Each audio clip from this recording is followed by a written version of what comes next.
გამარჯობა. დღევანდელი თემა არის ძალიან ისეთი აქტუალური თემა, იმ გაგებით რომ ხშირად მეკითხებიან ძალიან. თერაპიის დროსაც ბევრი მეკითხება, TikTok-ზეც დამისვეს რამდენჯერმე ეს კითხვა კომენტარებში და მგონია რომ ძალიან ბევრი ადამიანისთვის არის მნიშვნელოვანი ინფორმაცია ნეგატიურ ფიქრებთან როგორ შეიძლება გამკლავება, რა ხერხებით. ამ თემაზე მინდა რომ ვისაუბრო. ნეგატიური ფიქრები ზოგჯერ ძალიან დიდი დოზით შეიძლება ჰქონდეს ადამიანს და ცხოვრებაში უშლიდეს უკვე ხელს. ასე დროს ადამიანი აწყდება ყველანაირ საშუალებას და ხერხს, როგორმე ეს ნეგატიური ფიქრები ჩახსნას. ალბათ ყველას გამოგვიცდია რაღაც დოზით მაინც ნეგატიური ფიქრები და აზრები. თუმცა არის შემთხვევები, როდესაც ადამიანი ფიზიკურად ვეღარ აჩერებს, ვეღარ უმკლავდება ვერაფრით ამ ფიქრებს და გამოვალობის განცდა ებადება. რაც მთავარია, თვითონ ეს ნეგატიური ფიქრების მდგომარეობა არის ძალიან დამღლელი, ძალიან ტანჯველი, ძალიან საშინელი და მართლა მძიმეა ამ ყველაფერთან ყოფნა. ეხლა იმისათვის რომ მე გეტყვით რამდენიმე პრაქტიკულ საშუალებას და ხერხს, როგორ შეიძლება ადამიანი გაუმკლავდეს ნეგატიურ ფიქრებს. თუმცა სანამ მაგაზე გადავალ, მინდა გითხრათ, რომ არასდროს არ ღირს უგულებელყოფა იმის, ესა თუ ის სიმპტომი, რის გამო გაჩნდა. ძალიან მნიშვნელოვანია ადამიანმა გაიაზროს, რომ ნებისმიერი სიმპტომი იქნება ეს ნეგატიური ფიქრები, იქნება ეს არ ვიცი ადიქციები თუ არ ვიცი პანიკური შეტევები, ნებისმიერი რამ, რაც ასე ვთქვათ, არღოს ფსიქოემოციურ წონასწორობას ასე ან ისე და წარმოქმნის სიმპტომს, მოდის იქიდან, რომ რაღაც ძალიან მნიშვნელოვანი საკუთარ თავში არის ყურადღების გარეშე დარჩენილი. რაღაცა ძალიან მნიშვნელოვანი მოთხოვნილება არის ფრუსტრირებული. რაღაცა ძალიან მნიშვნელოვანი სათქმელი არ არის ნათქვამი და ასე შემდეგ. ასეთივე მნიშვნელობა აქვს ნეგატიურ ფიქრებს აუცილებლად. მე რამდენიმე გავრცელებულ ვარიანტს ვიტყვი, საიდან შეიძლება ნეგატიური ფიქრები მოდიოდეს და იმ ძირის, ასე ვთქვათ, და საფუძველის გამართვა, გასწორება და იქ ჩახედვა ძალიან მნიშვნელოვანია. გარდა იმისა, რომ თვითონ ფიქრს როგორ გაუმკლავდე. თვითონ ნეგატიურ ფიქრთან გამკლავება პირველ რიგში ხდება იმით, რომ ადამიანმა არ სცადოს მათი მოშორება. არ უნდა დადგე შენ ცნობიერად შენი საკუთარი ფიქრების წინაშე იმ პოზაში, რომ აბა ნუ ფიქრობ, გაჩერდი, ფიქრი გააჩერე. ამას ნუ ფიქრობ, ადი აქედან ფიქრო და ასე შემდეგ. და ცუდი ისმა ყოველთვის არ ვიცი, არა და აჩვენებს, რომ კარგი ინტერნეტია და მე ფაქტია ხოლმე, რომ ლაივზე სულ ესე ჭედავს. ანუ ერთი ვარიანტია, რომ ფსიქოლოგიის ზოგი წარმომადგენელი ფიქრობს, რომ ჯერ ფიქრებია ნეგატიური და მე აქედან უკვე ასახვას აკეთებს ემოციები და აისახება და ნეგატიურ ემოციებს წარმოქმნის ჩვენი ფსიქოემოციური სხეული. ან მეორე ვარიანტია, რომ ჯერ იყო ნეგატიური რაღაცა შინაარსი და ემოცია ადამიანში დაფლული ღრმად, ადამიანმა არ გააცნობიერა არაფრით ის და ნელ-ნელა სხვა გზა რო არ აქვს, წვეთ-წვეთად ფიქრებში ჟონავს და წარმოქმნის ნეგატიურ ფიქრებს. მე ჩემი გადასახედიდან, მე თვითონ რომ დავაკვირდებ, ვფიქრობ, რომ ორივეა. თუმცა საწყისი მაინც არის, რომ იყო რაღაც შინაარსი, რომელიც დაიგნორდა. მე ასე უყურებ, დასაწყისი ეს არის, შემდეგ წარმოიქმნება ფიქრები, რომელიც სიმპტომია იმის, რომ რაღაც მნიშვნელოვანი შინაარსი დაიგნორდა და მე უკვე ეს ფიქრებიც თავისთავად რო ტრიალებს თავი ადამიანში, ისიც უკვე იწვევს კიდევ ახალ ნეგატიურ ემოციებს და სამწუხაროდ შესაძლოა ესენიც დაიგნორდეს და ამ შემთხვევაში კიდევ უფრო რთულია ნეგატიური ფიქრებიდან თავის დაღწევა, თუმცა რა თქმა უნდა შესაძლებელია.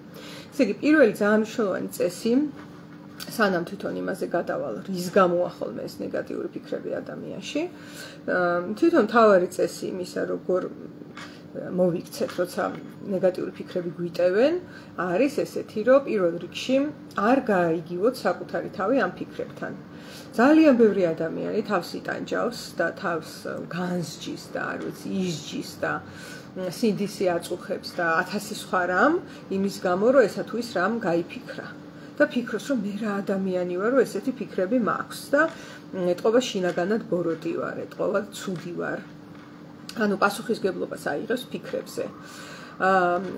ეხლა ამას ჩვენი კულტურაც წაახალისებს, იმიტომ რომ ქრისტე ამბობს, რომ ვისაც გულში უმრუშია, იმას ისედაც უმრუშია, ვისაც გულში ცუდად შეუხედავს ვიღაცისთვის, იმას შეუხედავს რეალობაშიც, თუ გულში ავი ფიქრები განგიზრახავს, ან კაცის მოკლა მოგდომებია, ესე იგი მკვლელი ხარ და ასე შემდეგ. ესეთი რელიგიური კულტურა ასე გვაწვდის ჩვენი ფიქრების მნიშვნელობას და აქ მე როგორც თვითონ რელიგიით დაინტერესებული ადამიანი იმასაც ვიტყვი, რომ გარკვეულწილად ეს ასეა, მაგრამ ეს არის სხვა გადასახედი. ეს არის ის გადასახედი ჩემი აზრით და ჩემი დაკვირვებით, სადაც ქრისტე ცდილობს, რომ იმ ადამიანებს, ვისაც ცუდი არაფერი გაუკეთებია ბრჭყალებში, აგრძნობინოს, რომ არ არიან ისინი სხვაზე აღმატებულები. ვინაიდან ეგ შინაარსები, რაც ადამიანებში ტრიალებს, ყველა ჩვენგანში არის.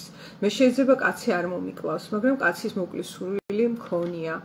ანუ ეს იმისთვის კი არ არის ნათქვამი, რომ ვინცას გაუფიქრებია კაცის მოკლა, იმან თავზე მათრახი გადაირტყას, რომ რა ცუდი ტიპი ვარო. არა, ეს იმისთვის არის ნათქვამი რელიგიაში, ჩემი გადასახედით, რომ სხვაზე აღმატებულად არ იგრძნოს იმან თავი, ვისაც მოქმედებაში არ მოუყვანია ის იმპულსი, რაც მასში არის. ვინაიდან იმპულსები თუ კი მეც ისეთი მაქვს, როგორიც სხვას, გარემო პირობების და მიხედვით ღმერთმა უწყის, რას გავაკეთებ და ამიტომ არ ღირს ამ პარტავნობა და ზევიდან გადახედვა. ეს არის ჩემი აზრით და ჩემი დაკვირვებით შინაარსი იმისა, თუ რელიგიაში რატომ არის ნათქვამი ეს. მეორეს მხრივ, ადამიანს რო ესმის, რომ შენ თუ გიფიქრი ამ მკვლელობა, ესე იგი მკვლელი ხარ, შეიძლება ამან ესე ჩათვალოს, რომ თავის ფიქრებზე აგებს უდიდეს პასუხს, ისევე როგორც ქმედებებზე.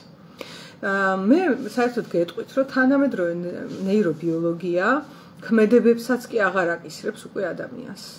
უბრალოდ ჩვენ ცხოვრობთ სამყაროში, სადაც რაღაცაზე პასუხისგებლობა თუ არ დააკისრე ადამიანს, ის არაფერზე ისედაც ადამიანის უგაურბის პასუხისგებლობებს და სხვათა შორის ეს არის საფუძველი მისი პრობლემების ძირითადად, მაგრამ სადღაც კანონმა რაღაცა თუ არ დააკისრა და რაღაცა გარეთა ძალა თუ არ ჩამოერია, ადამიანი მიდრეკილი არ არის, რომ თავად აიღოს პასუხისგებლობები და ამიტომაც ქმედება არის რაღაცის წითელი ხაზი, რომელსაც გაუვლებენ.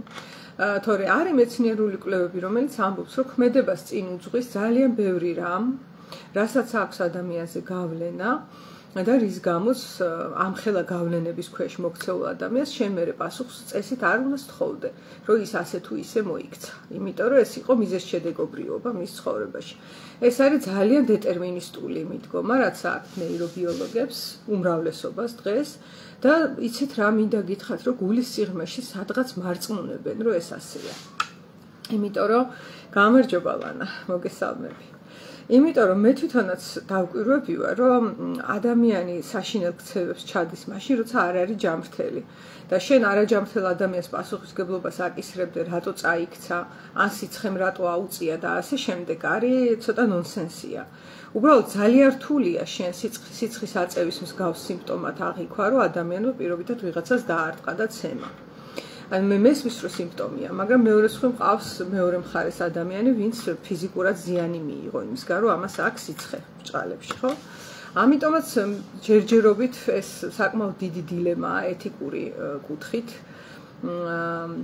შეგვიძლია ვთქვათ, რომ პასუხისგებლობა არც ქცევებზე წესით არ უნდა დაეკისროს ადამიანს, იმიტომ რომ ეს ქცევები განაპირობა რაღაცეებმა, მაგრამ მეორეს მხრივ დღეს ისეთ რეალობაში ვცხოვრობთ, რომ სადღაცა თუ არ გაევლო ეს პასუხისგებლობის ხაზი, არც ვიცი მაშინ, როგორ შეიძლება იფუნქციონიროს სისტემა. მართლა არ ვიცი, იმიტომ რომ მე რო წარმომიდგენო ქუჩაში ვთქვათ, ვიღაცა ტიპი მოდის ძაღლს ცემს, მე იქ ამაზე ფიქრი, რომ ამ ტიპს რაღაც ფსიქიკური დარღვევა აქვს და ძაღლს ამიტომ ცემს, ეგ მე არ შემიძლია. ეგ ჩემს ყველანაირ საზღვარს სცილდება. ეს რაც შეეხება დეტერმინიზმს და პასუხისგებლობის დაკისრებას იმაზე, რომ ადამიანი თქვა ცუდად მოიქცა, ან ცუდად იფიქრა. მაგრამ ეს ცუდად რო იფიქრა და აზროვნების პოლიცია და რაღაცა შენ ისეთი თვალით შემომხედე, რომ აშკარად რაღაც ცუდი იფიქრე ჩემზე და ასე შემდეგ, ეს არის ძალიან ძიმე საზღვარი. ამ საზღვარზე გადასვლა იწვევს, რომ ადამიანსაც ძალიან ბევრი ადამიანს დღეს ჩვენ კულტურაში ჯერა, რომ თავის ფიქრებს თვითონ ფიქრობს ესე. თავისი მისი საკუთარი მეს პასუხისმგებლობაა, რომ ეს ფიქრები მასში არის.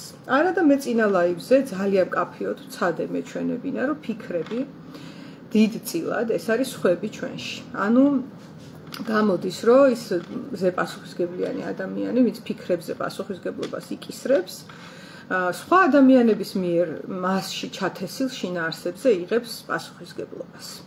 რაც არ ხირს. ანუ პირველი ნაბიჯი, როცა ნეგატიური ფიქრები გვაქვს, კარგია რომ მივანიჭოთ მას სწორი მნიშვნელობა. სწორი მნიშვნელობა რა არის? ნუ უსიამოვნოა რომ ნეგატიური ფიქრები მაქვს, მაგრამ მე არა ვარ პასუხისმგებელი იმაზე, რა გამეფიქრება.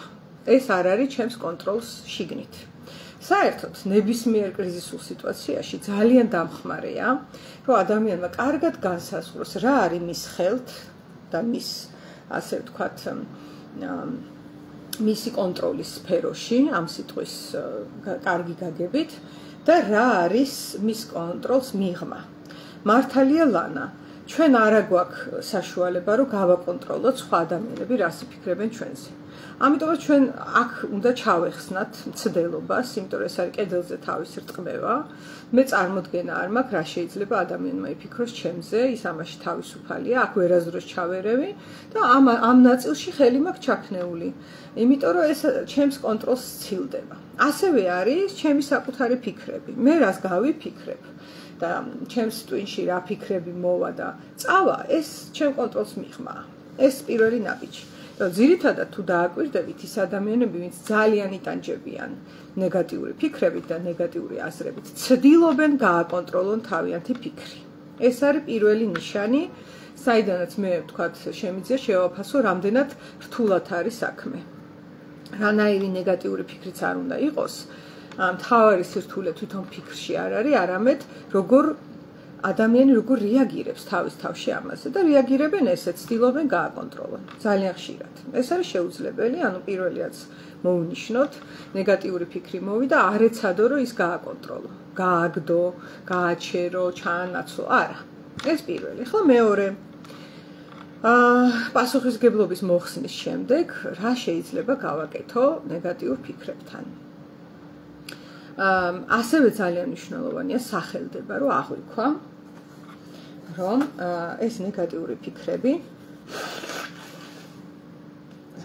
შემიძლია, რომ გვერდიდან, როგორც დამკვირვებელმა, ისე დავათვალიერო. ანუ არ დავაიგნორო მთლად ესე.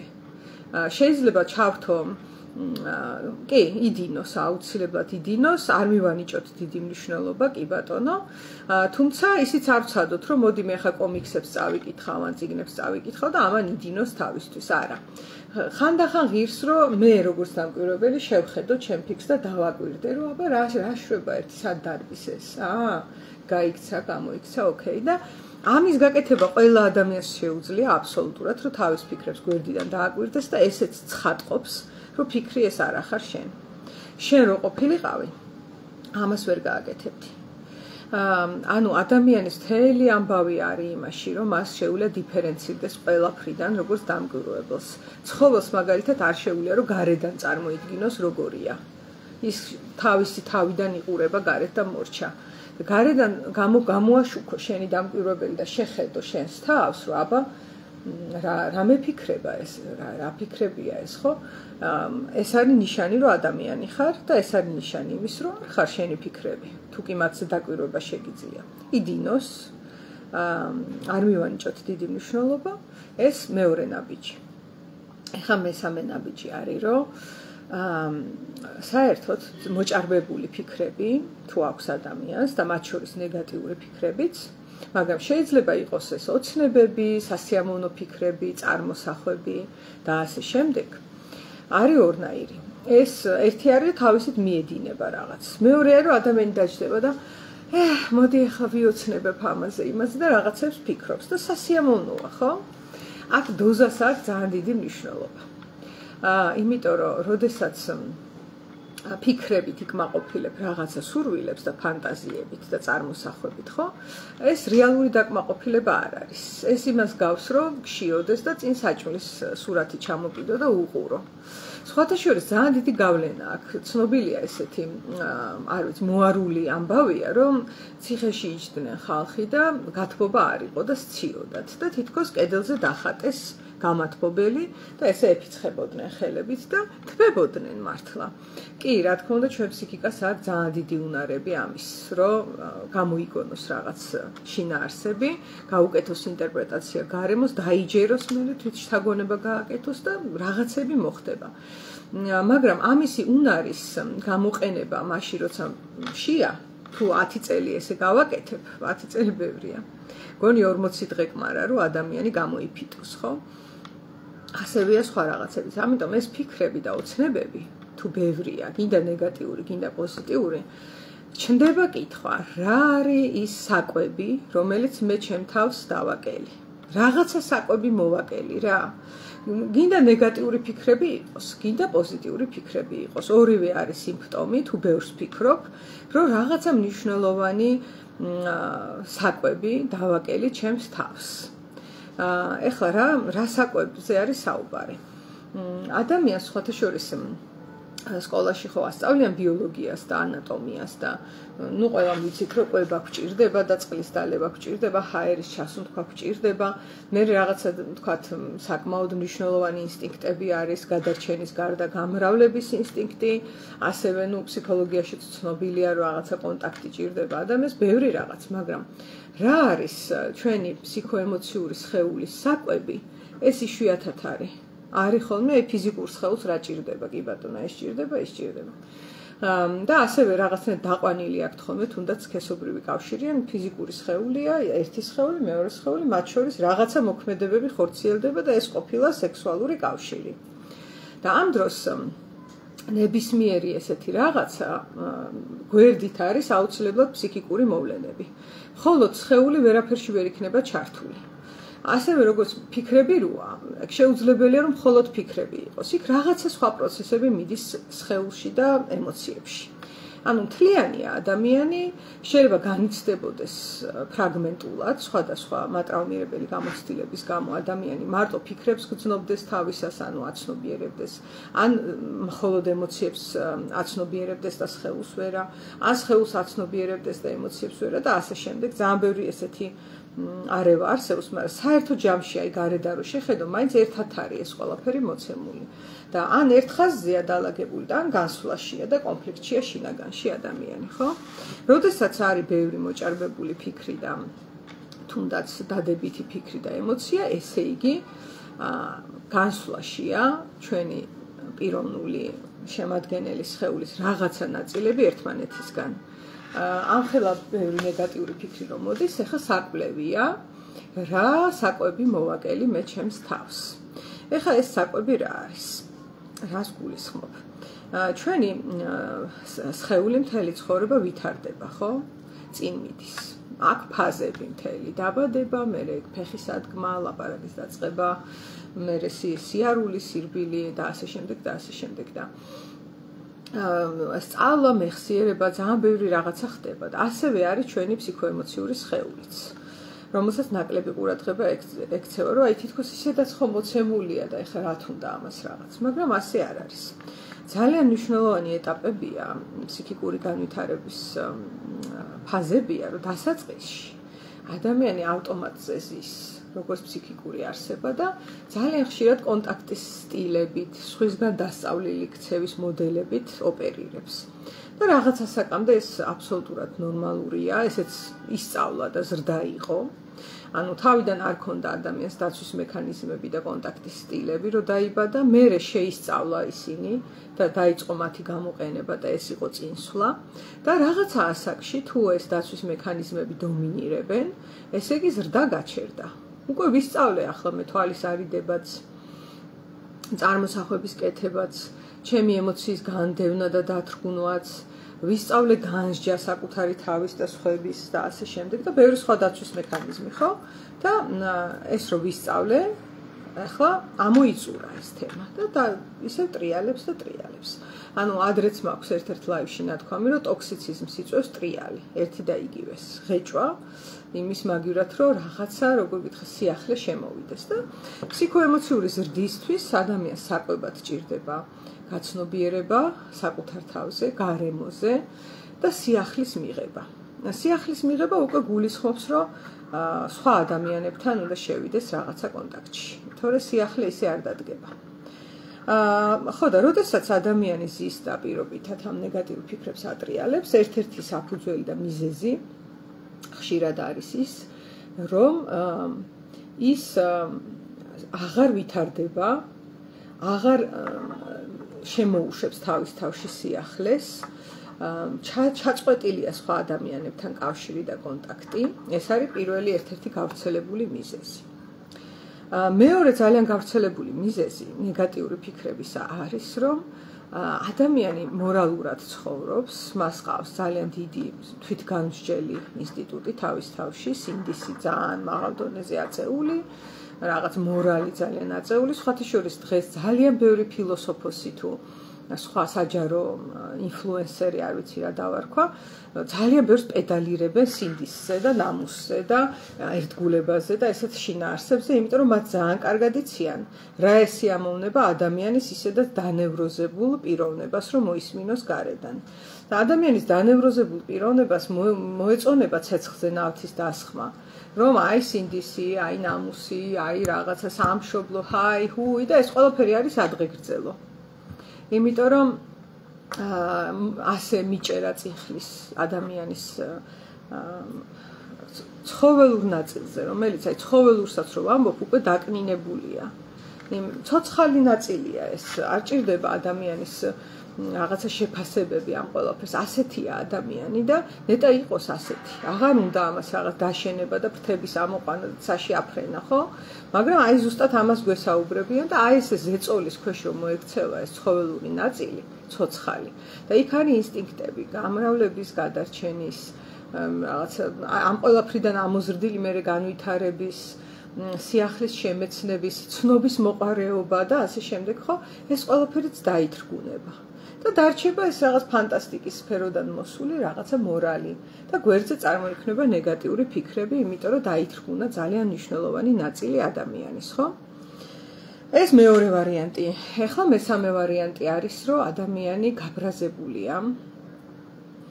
მას პიროვნული საზღვრები დაურღვიეს და ჩვენ ვიცით, რომ სამწუხაროდ ადამიანების საერთოდ ისტორია შეგვიძლია ესეც ვთქვათ, რომ არის ჩაგვრის ისტორია. ძალიან დიდი წილი ადამიანების ცხოვრებისა მოდის ჩაგვრაზე და ჩაგვრა წარმოიქმნება ისეთ ადგილებში, სადაც ცნობიერება დაბალია. გაცნობიერების უნარი, როცა დაბალია, იწყება ჩაგვრა, იმიტომ რომ შიშია იქ. როდესაც გაცნობიერება არ არის, არ ვიცი რა ხდება, მეშინია და რა არის საუკეთესო თავდაცვა? თავდასხმა და ვიწყებ ჩაგვრას იმისთვის, რომ მე არ დამჩაგვრონ. და ასე ძალიან ამ დინამიკით ძალიან ბევრი სოციუმი არსებობდა საუკუნეების მანძილზე და ეს დინამიკა არის ოჯახებში, სანათესაოებში, მეგობრებში, არ ვიცი, სკოლაში, კლასში რო შედან, ყველგან ნახავთ ამ დინამიკას, რაც ნიშნავს, რომ ცნობიერების ნაკლებობა არის. თუ გაცნობიერდა რაღაცები და დანახულია და თვალგასწორებულია, იქ შიში შეიძლება იყოს, მაგრამ იქვე არის გამოსავალიც და ქმედება.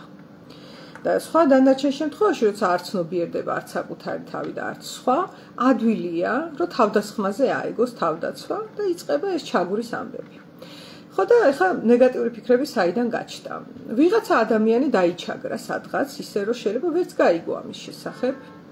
ამის აღქმა რომ დავიჩაგრე, კიდე ცალკე სირთულეს წარმოადგენს, ადამიანი ფარხმალს არ დაყრეს ადვილად, რომ რეალობას თვალი გაუსწოროს და 1000 რამეს მოიფიქრებს, რომ აი, კი არ დავიჩაგრე, მე უბრალოდ მორალური ადამიანი ვარ, აი მე კეთილი ვარ, მე რაღაცა მისია მაქვს სამყაროში, რომ ისე ვიცხოვრო, რომ არაფერი დაუშავო და მე რელიგიაში მასწავლეს, რომ ერთ ლოყაში რომ გაგარტყავენ, მეორეც მიუშვირეო და ამ დროს, მეგობრებო, ამ ლოყის მიშვერის თემასაც ეხა ვიტყვი რა, ჩემ გადასახეთს.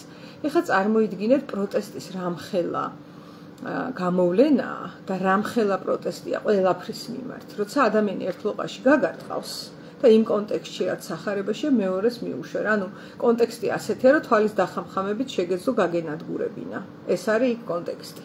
იმიტომ რომ თვითონ ქრისტე ამბობს ამას, ხო? და თუ იქ იმ გადასახედიდან გამოვალთ, ქრისტეს ყველაფერი შეუძლია, ყოვლის შემძლეა და აი ამ ყოვლის შემძლეობიდან მერე აპროტესტებს ამასაც და უშვერს მეორე ლოყას. ეს სხვა ამბავია.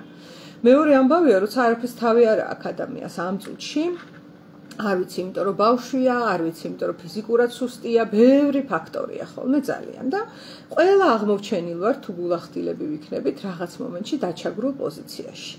მერე რამდენად ყველას ეს გაგვიცნობიერებია, ეს მეორე საკითხი. შეიძლება არ გაგვიცნობიერებია და ეს დედა ტერეზას და რაღაც წმინდანის და ბუდისტის და ამის და იმის პოზიცია მოგვირგია. ეხლა რა ხდება აქ სინამდვილეში, ანუ ჩვენს ფსიქოემოციურ სხეულში. ჩვენმა ფსიქიკამ, რა თქმა უნდა, გადასარევად იცის, რომ დაიჩაგრა. რაღაცა პიროვნული საზღვარი მას დაერღვა აქ, ხო? შეიძლება ეს მე რაციონალური აზროვნებით მივიღე, არ მივიღე, გავაცნობიერე, თვალი ავარიდე, რა უქენი, იქითაც თემა არის. მაგრამ ძაღლმა რო ფეხზე მიკბინა პირობითად, მე ვიცი რომ მიკბინა. სადღაც ჩემს სიღრმეში ვიცი რომ მიკბინა ძაღლმა. ძალიან ბევრი რამეა ლანა თავდაყირა გაგებული. ძალიან ბევრი. ხო და რო ვიცი რომ ძაღლმა მიკბინა, გავბრაზდი მე. ძალიან გავბრაზდი ამ გინდა ძაღლი თუ ეს ფიგურალურად ვამოფეხა რა. ჩემ პიროვნული საზღვარი ვიღაცამ დაარღვია, შემეხო, მე გავბრაზდი. всё. მაგრამ ეხლა ნახე. თუ არ გავაცნობიერე რომ გავბრაზდი და არც ის გავაცნობიერე, სანამ გავბრაზდებოდი რა ვიგრძენი. იმიტომ სანამ გავბრაზდებოდი, ბრაზი არის უკვე დაცვა. წამოვიდა ჩემი საზღვრის დასვისთვის ენერგია, რომ ეხლა გავბრაზდი და დავკმინე, დავარტყი, განასქვენი ვიჩხუბე, რაღაცა გავაკეთე რა, აგრესიული გავხდი. სანამ ეგ მოხდება, ჯერ რაღაცა ცუდი ვიგრძენი. არ ვიცი, ჩაგვრა ვიგრძენი დამცირება, ვიგრძენი რომ რაღაცა ჩემი იყო და მართმევენ, იქ რაღაცა შეურაცხყოფას 1000 ფორმა არსებობს, საზღვარი როგორ შეიძლება დამირღვიონ. და ეს რომ ვიგრძენი, ცუდი ემოცია მოიტანა და წამოვიდა ბრაზი. აგრესია გარეთ, ხო? მაგრამ თუ მე მორალური ადამიანი ვარ, დასწავლილი მაქვს რომ ბუდა უნდა ვიყო, რაღაცნაირად მოელიან ჩემგან რომ ბუდა უნდა ვიყო. აი მე მაგალითად ამ ბოლო დროს ერთ ადამიანს მივეცი შენიშვნა, რომ არ დაიწყევლო მეთქი. ოღონდ ძალიან მწარე ფორმით მივეცი, ეხლა მასე არ ვიტყვი აქ. მაგრამ წყევლა ჩემთვის ძალიან მიუღებელია, მით უმეტესოცა ჩემ შულს ეხება და ძალიან მკაცრი ფორმით დაურეკე და ვუთხარი, რომ არ დაიწყევლო თქო. და მე რამდენიმე დღის მერე ხმა მომივიდა, რომ თურმე მე რაც უდად მოვიქეცი, როგორც უდად გავლანძღე და ასე შემდეგ. ანუ კარგი გოგო არ ვიყავი ამ დროს და სხვა შორის გამიხარდა. ცუდად რა კი მოვიქეცი, ესე იგი ცნობიერად გავბრაზდი. იმიტომ რომ თუ არაცნობიერად გავბრაზდი, ხა არა მგონია დედამიწაზე ადამიანი დადიოდეს, ვის შულსაც შენ დაწყევლი და ის არ გაბრაზდება. უბრალოდ შეიძლება მან თქვას, რომ ნუ რა ვქნათ, ხა ვიცი ქრისტიანობა მეუბნება რომ მიუტევეო. აჰა, მიუტევებ. აი გადახტა, ნახე? იმიტომ რომ ტვინმა უკარნახა რომ უნდა გადახტეს, ხო, გადახტა. ეხლა ერთხელ თუ გადახტა ადამიანი ამ ფაზიდან 2-ჯერ, 10-ჯერ, არა უშავს. გადაიტანს რა ორგანიზმი, მაგრამ თუ ძალიან ბევრი დაგროვდა ესეთი მოთმენა, გაუცნობიერებელი მოთმენა, როგორ წამოყოფს თავს და წამოვა ნეგატიური ფიქრები, იმიტომ რომ ეს აგრესია და ეს მობილიზება ბრაზის არსად არ გამქრალა, ჩარჩა სხეულში, გარეთ ვერ გამოვიდა, გზა ვერ ნახა, სიტყვით არ გაჟღერდა, კი ბატონო, არ ვაპირებ, არც არავისთან ვაპირებ, რომ კარგი გოგო ვიყო, რაც ავარ, ეგ ავარ. ხო და ამიტომაც ჩაიხვია მერე ფსიქიკამ, რომ ეს ნეგატიური ენერგია სადღაცა რაღაცაში ხო უნდა გადაითარგმნოს და წამოვიდა წარმოსახვები, ან ფიქრები, ნეგატიური აზრები, ხო? ეს მესამე ვარიანტი. და ეხლა მეოთხე ვარიანტს გეტყვით, რომელიც ჩემი დაკვირვებაა, არსად არ შემხვედრია ინტერნეტში. და საერთოდაც ვაპირებ, რომ ამ კუთხით კვლევა ჩავატარო. იმდენად ვფიქრობ, რომ აბსოლუტურად ახალი გადასახედია. ძალიან დავძებნე 1000 ადგილას. ეს სამი რაც გითხარით, ცნობილია სამივე. კიდე არის რაღაცა ცნობილი ვარიანტები, მაგრამ ეხლა რასაც ვიტყვი, ეგ არსად არ არის. არც ერთ ენაზე და მინდა რომ ამაზე კვლევა ჩავატარო. თუ იცნობთ ვინმეს, ვინც აფინანსებს კვლევებს, აკავშირებს ადამიანებს საკვლევ ინსტიტუტებთან, არ ვიცი, საქართველოში, არ ვიცი, უცხოეთში, მადლობელი ვიქნები თუ გამომეხმაურებით. ისედაც გავარკვევ ამას, მაგრამ აქაც ბარემ ვამბობ. მეოთხე ვარიანტი არის ასეთი. ეს მე ძალიან მიყვარს ამ მაგალითის მოყვანა, რომ ადამიანი ასეთად როგორიც არის ჩამოყალიბდა ქვის ხანაში. ანუ ეს ფსიქიკა, ეს მოწყობა, სუპერეგოიდი და ეგო, შემდეგ არაცნობიერი, ქვეცნობიერი და ცნობიერი, არ ვიცი, მამის კომპლექსი, დედის კომპლექსი, უმცროსი ძმის და უფროსი ძმის და შუათანაშვილის კომპლექსი და ასე შემდეგ, რეებსაც ვატარებთ დღეს, ხო? ეს არ არის ახალი. ეს არ არის მე-20 საუკუნის ან 21-ის, ან გინდაც მე-15-ის და მე-10-ისაც კი არ არის. არც ჩვენ წელთაღრიცხვამდე არ არის. ეგ ძალიან ძველი მოვლენებია, უძველესი მოვლენებია. აი, როცა ადამიანი ჩამოყალიბდა უკვე, როგორც Homo sapiens-ი, უკვე ესე იყო მოწყობილი, როგორც არის დღეს ფსიქიკურად. მაგრამ ეხლა გადახედეთ, აბა რა იყო გარემო მაშინ, რაში ცხოვრობდა ეს. გინდა ნეიროფსიქოლოგიურად შევხედოთ, აი დოპამინი რო ესე გამოეყოფა და ნაცრისფერი უჯრედები რო ისეთი აქვს და შუბლის წილი რო ასეთი აქვს, როგორც დღეს, ხო? ძალიან პატარა, აი 0.00 რაღაცა პროცენტი არის ცვლილება მას მერე დღემდე. თითქმის არ არის. და ეს ადამიანი საცხოვრობდა ქვის ხანის გარემოში და როგორია ეს გარემო? ყოველთვის არის საშიში, 24/7-ზე არის. ძირითადად ობიექტურად საშიში, რომ იქ გელი არ გამოვარდეს, დათვი არ შემოვარდეს, მეზობელი კლანიდან ვიღაც არ მოვარდეს, არ მომკლას, ეს არ წამართვან ჩემმა, არ ვიცი, ცოლია თუ ქმარია თუ ვინც არის, შეიძლება სტატუსი არ აქვს, მაგრამ ვიღაცა არის, ვისთანაც არ აქვს დაჯგუფებაში და არ გაბრაზდეს და ზურგში დანა არ გამიყაროს ქვისგან გამოთლილი, ან ქვა არ ჩამარტყას თავში, მაშინ როცა მძინავს და ასე შემდეგ, ხო? ბევრია ესენი. ოღონდ ის ყველა ნევროტული ფიქრები, რაც დღეს ადამიანს ესე ეფიქრება, მაშინ რეალურია. აი ისიც რომ შეიძლება ეხლა სიბნელეში აქ ბუჩქში წავედი და რაღაც წარმოვიდგინე და შემეშინდა, დარწმუნებული რომ ქვის ხანაში ძალიან ოპტიმალური გადაწყვეტილება იყო ჩვენი ტვინისთვის, რომ ეგ ეფიქრა, რომ იქ ბუჩქებში ვინმე ხო არ არის. იმიტომ რომ ამას თუ არ იფიქრებდა, შეიძლება ყოფილიყო ვიღაც ბუჩქებში და მერე კარგად მეყოლე. ეს ერთი. ეხლა მეორე ასპექტი შევხედოთ.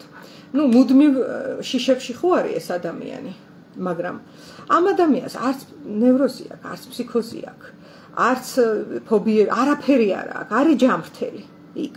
იმიტომ რომ ეს ყველაფერი არის რეალობა. იბრძვის გადარჩენისთვის, გამრავლებისთვის, რაც შეუძლია იმას აკეთებს ორგანიზმულად, აღწევს გამრავლებას და გადარჩენას, ეს შიშები დაყვება, მაგრამ ის ჯანმრთელია, იმიტომ რომ ეს შიშები არ არის წარმოსახვები იქ და იმჟამად. ეხლა კიდე რა არის? ცივა, შია, არ ვიცი, ბევრი რესურსის დეფიციტი აქვს მოკლედ და მთელი დღე დილას რო ესე იგი გაიღვიძებს, ან არ ვიცი როდის გაიღვიძებს, ეგ კიდე ცალკე ამბავია. მთელი ენერგია სასიცოცხლო მიმართულია ძალიან მარტივად მიზანი აქვს, რომ გადარჩეს და აბა რა გავაკეთოთ ახლა, არ ვიცი, ცეცხლი ავანთო ვინადი, რომ რაღაც გავიჩინო მეგობარი, მოვიპოვო საკვები კენკრამ, სადაც შეიძლება იყოს წყალი, მომწყურდა არა მაქვს და აი როგორ გითხრათ რა, მომენტი რომ ესე დავჯდე, ეს ქანდაკება რო ასე როზის არ ვიცი, ეხლა დამავიწყდა ვისი ქანდაკება, მაგრამ ძალიან ცნობილია თვალწინ მიდგას. ხო, ეგ მაგის დრო არ არის ფიზიკურად. ჩვენ ვიცით, რომ დღესაც საშინელებებში, ომებში და კატასტროფებში ადამიანებს დეპრესიები არ აქვთ. ვიცით ეს. ეხლა ეს იქითკენ კი არ მიმყავს, რომ ომი და კატასტროფა და ქვის ხანა უნდა დავაბრუნოთ. არავითარ შემთხვევაში, იმიტომ რომ როგორც უკვე ვთქვი, განვითარება და პროგრესი ძალიან მნიშვნელოვანი რაღაცა არის რა და ეს ყველაფერი რაც დღეს გვაქვს, არის ამ პროგრესის ნაწილი. უბრალოდ ამას სწორი მიდგომები ჭირდება. და ეხლა ვინაიდან ეს დისკომფორტები რაც ჩამოვთვალე იყო ძალიან ბევრი, ხო? მერე ის წარმოიდგინეთ ის ადამიანი იქ ყოველ წამს რო სიკვდილს უყურებდა თვალებში და უცებ იპოვიდა მეწყვილეს და შეწყვილდებოდა. აი ამ შიმშილის, სიცივის, სიკვდილის შიშის ფონზე. რამხელა სიამოვნებას მიიღებდა, ხო? წარმოუდგენელიც კი არის და ეგ ნეირომეცნიერებითაც დადასტურებულია, რომ დიდხანს როცა ასე ვთქვათ, მოაკლდება ტვინს სასიამოვნო სტიმული, აი მაგალითად თუ ძალიან დიდხანს ტკბილს არ შეჭამ, არ ვიცი, 3 თვე თუ არ შეჭამ ტკბილს, 3 თვის მერე რო ტკბილს შეჭამ, იმას სხვა გემო ექნება, ვიდრე ყოველდღე რო ცოტ-ცოტას ჭამ. ეგ ცნობილი ამბავია. ან თუ რაღაცა პერიოდის მანძილზე არ გექნება სქესობრივი კონტაქტი და მერე გექნება, ხო? ის კიდე უფრო ძაფრად განიცდება, იმიტომ რომ განახლდა იქ ტვინში რეცეპტორები, აღარ გაიცვითა. და ეხლა ჩვენ საუკუნეში ესეა, რომ ადამიანები ძირითადად კომფორტზე არიან დაჯაჭვულები, იქ მერე თვით манипуляციის გზით ცდილობენ რომ აირიდონ ნებისმიერი ნეგატივი რაც ცხოვრებამ შეიძლება მოიტანოს. იქ ხელის გაწვდენაზე იღებენ ყველაფერს და დოპამინის მოზღვავება. სხვათა შორის ეს დოპამინი არის სიქერი, ანუ მაძიებლის ჰორმონია რა. და ძალიან ხშირად უკეთებენ ამას იმ პაციენტებს, ვისი სიცოცხლეც საფრთხეშია, იმიტომ რომ ეგ არის სიცოცხლის ჰორმონი ფაქტიურად. ეგ არის რომ აი ვიცოცხლო რომ მოვიპოვო ის რესურსები, რაც მინდა და ვინც თქვათ სარისკო მდგომარეობაშია პაციენტები, იმათ უკეთებენ ხელოვნურად, რომ ორგანიზმმა ბრძოლა განაახლოს. ხო, და ეხლა ნახეთ რა ხდება. მე როდესაც ბრძოლა აღარ მჭირდება იმისათვის რომ გადავრჩე და აღარ მჭირდება წვალება ერთი კვირა რომ რა ვიცი ერთი ცალი ჟოლო შევჭამო პირობითად. ან გაქცევა აღარ მჭირდება რომ გელი მომდევს და არ ვიცი ხეზე ავიდე და იქ მერე შევიგრძნო გადარჩენის ძალიან დიდი დოპამინის მოზღვავება რომ აი გადავრჩი რა. მაგრამ ეს დოპამინი გამომეყოფა.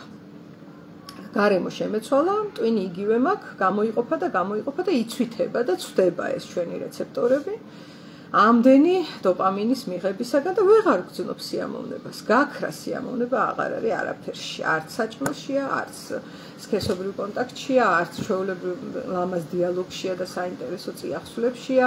მზე რო ამოდის აღარ მიხარია, ჩადის არ მიხარია, მოვიდა დეპრესიული მდგომარეობა, იმიტომ რომ გაიცვითა ეს ჩემი რეცეპტორები, ხო? და მე რა მგონია, იცით? აი, ჩემი გადასახედი რა არის ნეგატიურ ფიქრებზე. იმისათვის, რომ ეს არ მოხდეს, რომ ადამიანი გადაიწვა ამდენი პოზიტივით ბრჭყალებში, რომ არ ვიცი, ჭამა გინდა აგერ არის, სექსი გინდა იგერ არის, არ ვიცი, წიგნის წაკითხვა გინდა აქ არის, დაჯდომა, დაწოლა, რაც გინდა, აი ხელის გაწვდენაზე ელამის არის, ღილაკის დაჭერა ყოფნის უკვე ესე ტელეფონს დაიჭერ, ჩამოსქროლავ და ისიამოვნე, მიდი, არავინ გაჩერებს რა. და ამისათვის რომ არ გადაიწვას სისტემა მოიფიქრა დღეს აქ და ამჟამად რაღაცა გამოსავალი და ჩაიხვია ნეგატიური ფიქრები, რომ რაღაცა ნეგატივს მოეჭიდოს და არ გადაიწვას თავის-თავი ადამიანმა ამდენი დადებითი სტიმულაციით. და მე ვფიქრობ, ამაზე მინდა რომ კვლევა ჩავატარო, რომ ეს ნეგატიური წარმოსახვები, ფიქრები, ავისიზმრები ძალიან ბევრი ეს რუმინაცია, ჩახვევა ნეგატიური შინაარსების ემსახურება ამას, რომ როგორმე ფსიქიკამ გაუცნობიერებლად მაინც თავი დაიცვას ამ დადებითი ემოციის მიმღები ნეირონების გადაწვისაგან. იმიტომ რომ თუ ეხა მე წარმოვიდგინე შიშები, წარმოვიდგინე კატასტროფები და ასე შემდეგ, ნეგატივი მაქვს ცხოვრებაში. გამიწონასწორებს ამას, რომ ხელის გაწვდენაზე მაქვს ტელეფონი და ღილაკს ვაჭერ და ეგრევე ბედნიერი ვარ ბრჭყალებში. ამას გამიწონასწორებს და მგონია რომ აი ეს იწვევს კიდე ერთ-ერთი ფაქტორი ნეგატიურ ფიქრებს რაც იწვევს და ამის მოხსნა თუ ეს ასე არის ძალიან ადვილი. ეს იქნება აი უადვილესი, იმიტომ რომ საკმარისია რეალობაში დაიმატო რამე ისეთი რაც შენ ნეგატიურ ემოციებს მოგანიჭებს. ოღონდ თან იყოს ისეთი რამ რაც რა თქმა უნდა ნამდვილ საფრთხეს არ შეგიქმნის. მაგალითად სპორტული აქტივობა არ არის როგორ გითხრათ, სასიამოვნო განცდა არ არის, როდესაც დაღლილი ხარ და დარბი ხარ. ან როდესაც იძაბები, რომ რაღაცა ის აწიო სიბძიმე, ხო ეს სუ მინიმუმ. ან მაგალითად არაფერი სასიამოვნო იმაში არ არის, რომ დილას გაიღვიძო 6 საათზე, წახვიდე და ცივ წყალში ჩახვიდე და იცურაო. არ არის ეგ სასიამოვნო. ანუ ეგენი არ წარმოქმნის ეგ აქტივობები ესე სიამოვნების ჰორმონებს, პირიქით, დისკომფორტებს წარმოქმნის. ასევე არ არის სასიამოვნო, რომ ის შენი მეზობელი, რომელსაც ტვინი წაიღო, გახვიდე და გალანძღო. არ იქნები კარგ ემოციებში მანდ. არც ის არის სასიამოვნო, რომ შენთვის საყვარელ ადამიანს, რომელზეც თან ბრაზობ, გამოუხატო ბრაზი. ნეგატიურ ემოციებს იგრძნობ მანდ. რომ გაბრაზდები და ეჩხუბები და ეტყვი სათქმელს და ის რო იტყვის, რომ გული მეტკინა, სუ მინიმუმ, სხვა რო არაფერი არ გითხას, არ გესიამოვნება. არ არის სასიამოვნო. თუმცა აი ამას როცა დაუბრუნდება ადამიანი, რომ აქ და ამჟამად ამ რეალობაში არ გაექცეს დისკომფორტებს, კი ბატონო, დისკომფორტებით დავაბალანსოთ. და ასევე ბრძოლის ველი ნახეთ, იმის ნაცვლად რო იყოს, რომ მოდი ფიქრები გავაჩერო. ბრძოლა და კონკურენცია ეს ადამიანში დევს, ხო? მონადირე იყო ადამიანი და ისე უძველეს ქვის ხანაში რითი ირჩენდა თავს, გამოეკიდებოდა რაღაც ცხოველს. ეხლა დღეს 21 საუკუნეში რო ადამიანი ცხოველს გამოეკიდება, არა მაქვს კაი წარმოდგენა მასზე. მაგრამ აი ეს ბრძოლის ჟინი, ესა რა ქვია, კონკურენცია და ასე შემდეგ, რაღაცა დოზით კარგია რომ გამოვცადოთ და მხოლოდ ბამბებზე და ვარდისფერ კამფეტებზე არ ვიოცნებოთ ცხოვრებაში, იმიტომ რომ ეგ არის ის, რაც რეალურად წამლავს და მე საერთოდ ვფიქრობ, რომ მთელი აცდენა ამ სამყაროში რაც არის, გინდა რელიგიურად გადავხედოთ და გინდა ფილოსოფიურად და გინდა ბიოლოგიურად, არის ის, რომ ოდესღაც ევოლუციის წესი ასეთია, რომ ჯილდოვდება ის, რაც არის სასარგებლო. ესე იგი, გარემო არის მკაცრი და ფსიქიკა ცოცხალი ორგანიზმის, არ ვიცი, ერთუჯრედიანიც რო იყოს, ჯილდოს განიცდის მაშინ, როდესაც იქცევა ჯამრთელად და ემსახურება გადარჩენას და გამრავლებას. ეს არის აი ევოლუციის დედა კანონი და წესი. ამის იქით არაფერი არ არის. მაგრამ ადამიანის შემთხვევაში რა მოხდა? ადამიანმა გამოიგონა ხელოვნური სამოთხეები, რომელიც არ ემსახურება არც გადარჩენას და არც გამრავლებას. და სამაგიეროდ ჯილდოს განცდას იწვევს ჩვენს ფსიქიკაში, იმიტომ რომ ჩვენ ვიცით ქიმია. სულ მარტივად რო ვთქვა, ქიმია ვიცი, შაქარს ესე შევჭამ და უირაკაია გადავრჩი გამრავლდი, ესე გონია ჩემს ტვინს და სინამდვილეში მსგავსი არაფერი არ ხდება. მეტიც დღეს სიამოვნებები რაც იშოვება სამყაროში, განსხვავებით აი ქვის ხანისგან, 90% არის ჯამრთელობის დამანგრეველი და გამრავლების ხელის შემშლელი. აი ესეთი პარადოქსია. ამიტომაც არის იქ რელიგიებში და სულიერ სწავლებებში დიდი სიბრძნე იმაში ჩადებული, რომ ესენი თავისი ნებით ხანდახან იწვევენ ხოლმე თავის თავში ნეგატივს, მარხულობენ, იქ ისეთნაირად ლოცულობენ, რომ ძალიან ძნელია, რომ ამდენი ხანი გაჩერდე, ხო, მოძრაობა გინდა. ან შრომობენ, მიათრევენ სიმძიმეებს, მოათრევენ, რაღაცას წვალობენ.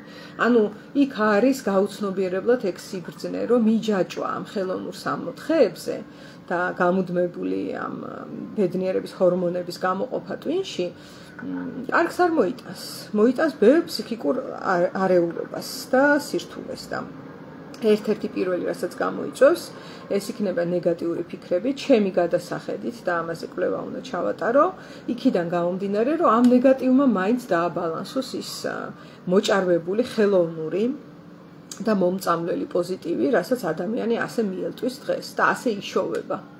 ამდენი ხელოვნური პოზიტივი და ამდენი ხელოვნური შაქარი პირდაპირ სიმბოლოა ამ ყველაფრის, არ იშოვებოდა არც ერთ დროს. და არ ვიცი თუ გახსოვთ, რაში ცხოვრობდნენ ჩვენი წინაპრები. ეს არის წარმოუდგენელი, ერთი წამი, აი, თუნდაც ბიბლია ხო ისტორიული წიგნია და გადახედეთ იობის ტანჯვას. აღარ მახსოვს, 40 შვილი ყავდაო თუ 10 შვილი ყავდა და ღმერთმა დაუხოცა ეს შვილები და არ ვიცი რა, გამოსცადა თუ რაღაცა და ჩვეულებრივად წერია, რომ იყო ესე კუპრი დაიყარა თავზე თუ ისე მური უფრო სწორედ და განიცდიდა და ვაიმე ეს რა შემემთხოვ და ალბათო ღმერთო შენი ნება იყო, შენ მომეციო და შენ წაიყვანეო. ასე უყურებდა სამყაროს, ნახე? და იქ მერე სხვა შვილები მისცადა და ისევ გაბედნიერდა იობი. ხო საინტერესოა, აბა ერთი თანამედროვე ადამიანს არც ვიტყვი, შემზარავია ამის წარმოდგენა, ხო და ამაში ცხოვრობდნენ ჩვენი წინაპრები. ანუ ჩვენ ფსიქიკას ამისი მოხარშვაც კი შეეძლო. ახალშობილ ბავშვთა სიკვდილიანობა ძალიან მაღალი იყო შუა საუკუნეებში. 3-დან 1 ქალი კვდებოდა მშობიარობის დროს. პერსპექტივა, ეხლა წარმოიდგინეთ 17-18 წლის ხარ, ვიღაცები გადაწყვეტენ, ვიზე უნდა გათხოვდე, ასევე შეიძლება 20-25 წლის ხარ და ვიღაცები გადაწყვეტენ, ცოლად ვინ უნდა შეკრთონ და ესე იქნება შენი ცხოვრება, იქ რაღაცა იქნება, იქ შვილები გეყოლება, ზოგი რა ვიცი, სახადი შეხვდებათ, იქ ომი იქნება, რაღაცა წარმოუდგენელია სიზმარშიც რო არ დაგვესიზრება ისეთი. მაგრამ მე ძალიან მეეჭვება, რომ მაგ პერიოდში ადამიანები ისხენ და ნეგატიურად ფიქრობდნენ. არ ამგონია. ძალიან დაბალი იქნებოდა ამის ალბათობა, იმიტომ რომ გარე სამყარო იმდენ ნეგატივს იძლეოდა, რომ აღარ იყო მისი ხელოვნური წარმოება საჭირო. არ ვიცი, ხა ეს სადაოა, ეს ჩემი გადასახედია, თუმცა ესე მხოლოდ ფანტაზიის სფეროდან არ მომიტანია, დაკვირვებები ვაწარმოეთ ჩემ თავზეც და გარეთაც. და დავინახე, რომ არის კორელაცია ამაში და სხვათა შორის, როდესაც ეს ნეგატიური ფიქრებიც ჩერდება უკვე და აპათია ისადგურებს, აი მე არის ხოლმე უფრო მძიმე სიტუაცია. ეს ახლა პერლსაც უწერია გეშტალტ თერაპიის ფუძემდებელს, რომ ადამიანი, რომელიც მოდის და შფოთავს, ან რომელსაც აქვს ეს ნეგატიური აზრები, ან რომელსაც აქვს შიშები და ფობიები და ასე შემდეგ, ეს ნიშნავს, რომ მასში არის ენერგია, რომელიც სადღაც არასწორად არის მიმართული, მაგრამ ენერგიაზეა ადამიანი. აბა იშფოთე შენ ახლა, როცა აპათია გაქვს, ვერ იშფოთებ. იშფოთე და შიშები გქონდეს, როდესაც დეპრესიაში ხარ, ხო, ღრმად. შეუძლებელია ეგ. ესე იგი ენერგია მოდის, იწარმოება სხეულის მიერ. აი სად განიმუხტება და როგორ განიმუხტება, ვინაიდან ჩვენი ჭკუის გამო ეს ხელოვნური სამოთხეები და შაქრები შევქმენით, ეხა უკვე მოგვეთხოვება, რომ ის კუნთიც გავავარჯიშოთ ჩვენ ფსიქიკაში, რომელიც არჩევანს აკეთებს და ეს არის შუბლის წილი. და წესით არ მოეთხოვებოდა მას ამდენი აწონ-დაწონვა, იმიტომ რომ ევოლუციაში რო დარჩენილიყო და იქიდან ესე უცნაურად რო არ გამოსულიყო განზე და ხელოვნურისკენ არ წასულიყო. ნებისმიერი ქცევა, ცხოველი რასაც აკეთებს და სიამოვნებს, ემსახურება მის გადარჩენას და ჯანმრთელობას და გამრავლებას. ვერ იპოვით ქცევას ცხოველებში, რომელიც ამას არ ემსახურება და სასიამოვნოა, ხო? ადამიანი აღარ არის ეგრე. ეს ესეა, რა ვქნათ. ამიტომ მეტი გაცნობიერება გვმართებს და ნებაყოფლობით, საკუთარი ნებით არჩევა იმ გზის, რომ ხანდახან განვიცადოთ ნეგატიური ემოციები, განვიცადოთ ბრაზი, განვიცადოთ კონფრონტაცია, განვიცადოთ ცივი წყალი, არ ვიცი, დაღლა. თქვენ თუ გამოგიცდიათ მწყურვალზე რა გემრიელია წყალი. აი ეს არის ეხლა ნებაყოფლობით გასაკეთებელი, რომ ზოგჯერ ცნობიერად მოვიწყურო და არ ვიყო ესე, რომ როგორც კი ცოტა მომწყურდება, აი წყალი აქვე მაქვს. ეს სიბრძნე იქაც ჩანს და ამით დავასრულებ, რომ ადრე სულიერების მაძიებელი ხალხი ეკლესიებს და ესეთ სალოცავებს აშენებდნენ ძალიან მიუვალ სადღაც გადაკარგულ მთაში, მთის წვერზე, რომ ძლივს რომ უნდა აფოფხებულიყავი იქ. და იქ ასვლის დროს უნდა გეწვალა. იმიტომ რომ მაშინაც კი აი იმ საშინელ სამყაროში მე რო აღწერე, რომ ცოლი შეიძლება მშობიარობას გადაყვეს ან დედა და შვილებიდან არ ვიცი ბაღს 22 შვილი ყავდა და 11 გაიზარდა, დანარჩენები პატარა ასაკშივე დაიხოცნენ. აი ამ კოშმარში ყოფნის დროსაც კი უკვე ხელოვნურ სამოთხეში ცხოვრობდა ადამიანი. და ის ბუნებრივი გარემო, რაშიც მისი ფსიქიკა ძალიან გაწონასწორებულად გრძნობდა თავს და არ ჭირდებოდა არც გაცნობიერება და არაფერი, იყო ქვის ხანა. აი იქ არ იყო ეს ამბავი. ისევე როგორც დღეს ჯუნგლებში ჩვენ ვერ შევხვდებით მგელს, რომელსაც აქვს შფოთვები. სამაგეროდ ზოოპარკში შეხვდებით. ეს არის და ეს. თუ კითხვები კიდევ გაქვთ ნეგატიურ ფიქრებზე, მომწერეთ, ან ნებისმიერ სხვა თემაზე, რაზეც გინდათ ლაივი ჩავწერო. ჩავწერ. ალბათ ცოტა ხანში ჩავწერ ფობიებზე და ძირითადად აგორაფობიაზე, იმიტომ რომ თხოვეს. ლამაზი დღე ყველას.